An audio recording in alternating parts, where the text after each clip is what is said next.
সালামু আলাইকুম, কেমন আছেন সবাই? আশা করি অবশ্যই ভালো আছেন। তো বন্ধুরা, 1 জানুয়ারি থেকে দলিলগুলো অনলাইনে রেজিস্ট্রেশন হবে, নতুন নিয়ম চলে এসেছে। তো আসলেই কি নতুন নিয়ম এসেছে কিনা, আর দলিলগুলো অনলাইনে যদি নিবন্ধিত হয়, আমরা যদি অনলাইনে অ্যাক্সেস পাই, তাহলে কি সুবিধা হবে, চলুন আজকে দেখার চেষ্টা করি। তো প্রথমেই সেটা হচ্ছে যে আসলে আমাদের সরকার বা যে কোনো প্রকল্প কিভাবে কাজ করে এই রিলেটেড আমাদের যদি সামান্য একটু নলেজ থাকে, তাহলে আমরা বুঝতে পারবো। ফেসবুকে 17/12 অর্থাৎ গতকালকে আইন বিচার এবং সংসদ বিষয়ক মন্ত্রণালয়ের একটা, জাস্ট যদি আমরা বলি, ইন্টারনাল চিঠি নিয়ে আলাপ চলতেছে। তো মূলত এর কাহিনীটা হচ্ছে দলিলগুলো অনলাইনে নিবন্ধন করার যে পরিকল্পনা, সেটার জন্য। তো যেটা ছিল যে এর আগে আমরা কি জানি, একনকের বৈঠক ছিল, সেই বৈঠকে কিন্তু এই যে দলিল অনলাইনে নিবন্ধন পরিকল্পনা, এটা কিন্তু কি করা হয়েছিল, অধিকতর যাচাই বাছাইয়ের জন্য প্রেরণ করা হয়েছিল, মানে এটা পাশ হয় নাই। পরবর্তীতে নানা প্রকার ভাবে চাপের কারণে পরবর্তীতে প্রশাসনিকভাবে আইন এবং বিচার বিভাগ থেকে পরিকল্পনাটার অনুমোদন দেওয়া হয়েছে। এখন অনুমোদন দিলে তো হবে না, সরকারের তো টাকা দরকার। সরকারের এক একটা বিভাগ এক এক রকম কাজ করে। তো তারা অনুমোদন দিয়ে প্রাপক কাকে পাঠাইছে, chief accountant and finance officer, আইন বিচার এবং সংসদ বিষয়ক মন্ত্রণালয়, তার কাছে পাঠিয়ে দেওয়া হয়েছে। এখন একটা প্রকল্প কত দিনে বাস্তবায়ন হবে? তো এখানে দেখেন যে 1 জুলাই, মানে যেটা অলরেডি চলে গেছে, সেখান থেকে 30শে জুন 2030, তার মানে জানুয়ারির 1 তারিখ থেকে আমরা অনলাইনে দলিল নিবন্ধন করব, এরকম কিছু কিন্তু না। পরীক্ষামূলক কিছু জায়গায় হয়েছিল, সেগুলোর হিসাব ভিন্ন। তার মানে আমরা আশা করতে পারি যে আগামী দিনগুলোতে, এখন সেটা কবে সমাপ্ত হবে আমরা সারা দেশে আমরা নিজেরাও জানি না।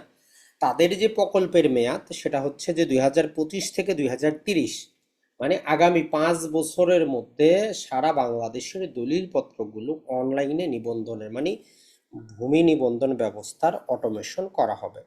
তো এই জন্য জানুয়ারির 1 তারিখ থেকে হয়ে যাচ্ছে, যে সমস্ত নিউজ পাচ্ছেন, এটা আংশিক সত্য বলতে পারেন, এরকম কিছুই না। আসলে এটার জন্য অবকাঠামোর উন্নয়ন ঘটতে হবে, প্রযুক্তিগত বিভিন্ন প্রকার জিনিসপত্র লাগবে, দলিল লেখক সাব রেজিস্ট্রারদেরকে প্রশিক্ষণ দিতে হবে, নানা প্রকার একটু কিন্তু কাজ আছে।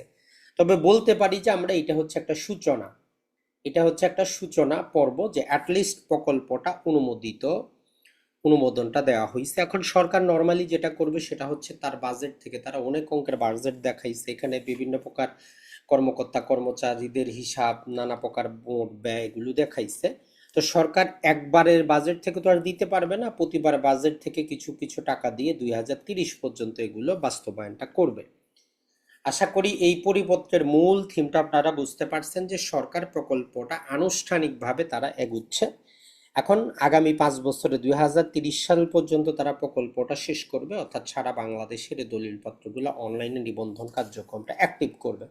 এখন এই 2026 সালেও হইতে পারে, জুলাইয়ের পরে কিছু বাজেট পাইলে কিছু অঞ্চলে শুরু হবে, 27 সালও লাগতে পারে, 28 সালও লাগতে পারে, মানে আগামী 5 বছর আমাদের হাতে আছে।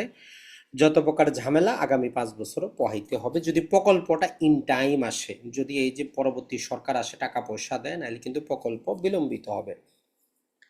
এখন অনলাইনে ভূমি নিবন্ধিত হলে, যদি প্রপারলি হয়, তাহলে সেক্ষেত্রে 1 নাম্বার হচ্ছে যে এক জমি একাধিক বিক্রি, এটা বন্ধ হবে, প্রতারণাটা বন্ধ হবে। কোনো সম্পত্তি যদি কেউ লোন নেয়, কোনো সম্পত্তি কারো কাছে বিক্রি করে, দান করে, পাওয়ার অফ অ্যাটর্নি দিয়ে খুব সহজে পাওয়া যাবে। দলিলপত্র আমরা খুব সহজেই পাবো, বালামগুলা তল্লাশি আর বাস্তবে গিয়ে দিতে হবে না। যেমন এখন আমরা খতিয়ানগুলো মোটামুটি অনলাইনে আবেদন করতে পারি, দলিলগুলোরও করতে পারবো। তো এখন দেখা যাক যে তারা টোটাল নিবন্ধন ব্যবস্থাটা কেমন করতেছে।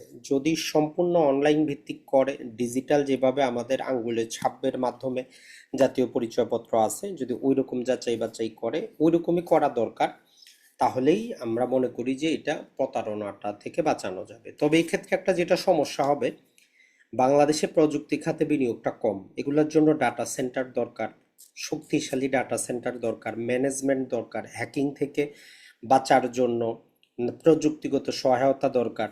এবং দলিলের যে এত বড় 10 পাতা 20 পাতার দলিলগুলোকে 1-2 পাতায় আনা দরকার, সেগুলোর একটা হার্ড কপি রাখতে হবে। কিন্তু এই 10 পাতার আপনি হার্ড কপি রেখে ডিজিটালও করবেন, লাভ তো হবে না।